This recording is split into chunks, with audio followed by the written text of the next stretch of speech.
வணக்கம். நம்ம இன்னைக்கு தேனுக்கு சக்கரை தண்ணி வைக்க போகிறோம். அதை எப்படி வைக்கிறோன்னு இன்னைக்கு பார்க்கலாம்.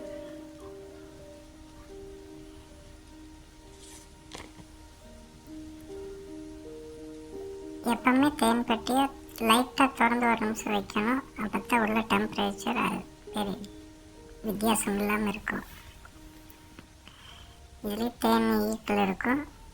அப்படியே நம்ம வச்சுட்டு அந்த டப்பா சக்கரை தண்ணி ஊற்றுற டப்பாவை எடுத்து அதில் இருக்கிற பூச்சிகளை எல்லாத்தையும் விரட்டி விட்டுட்டு சும்மா ஊதினாலே எல்லாம் போயிடும்.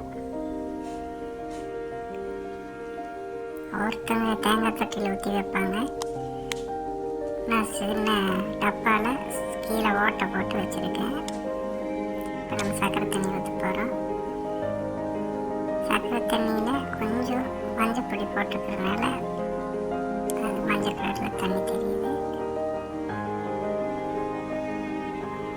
நம்ம ஊற்றினதுக்கப்புறம் அதை தரையில் கவுத்தி வச்சிட்டோம்னா தேனீக்கள் வந்து சக்கரை தண்ணியை குடிச்சுப்போம்.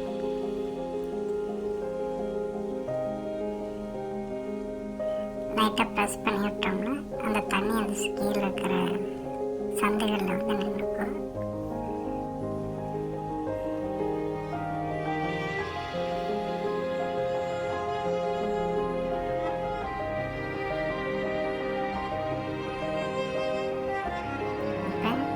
அதை எடுத்து அப்படியே மூடி வைக்க போகிறோம். எதை நான் சொன்னாங்க நம்ம எடுத்து வைக்கலாம்.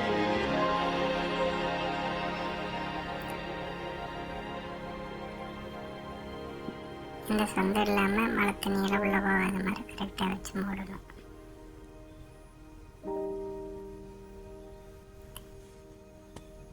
இந்த ஷீட் எதுக்குன்னா அந்த டப்பா வெயில்லையும் மழையிலையும் நனைஞ்சு வீணாகாமல் இருக்கிறதுக்காக. அந்த டப்பாவோட லைஃப் கொஞ்சம் சேர்ந்து கிடைக்கும். இன்னும் ஒரு டப்பா இருக்குன்னு பார்க்குறீங்களா? இப்போ தேன் பெட்டி வச்சுருக்கு. அது கீழ் ரேக் ஃபுல்லாக நிறைஞ்சதுக்கப்புறம் மேல் பெட்டி நம்ம வச்சோம்னா நம்மளுக்கான தேனை அதில் வைக்க ஆரம்பிக்கும். அதிலிருந்து நம்ம தேன் எடுத்துக்கலாம். இதில் வெறும் கொஞ்சம் கூட அதுக்கான தேன்களை மட்டும் இதில் வச்சுருக்கோம்.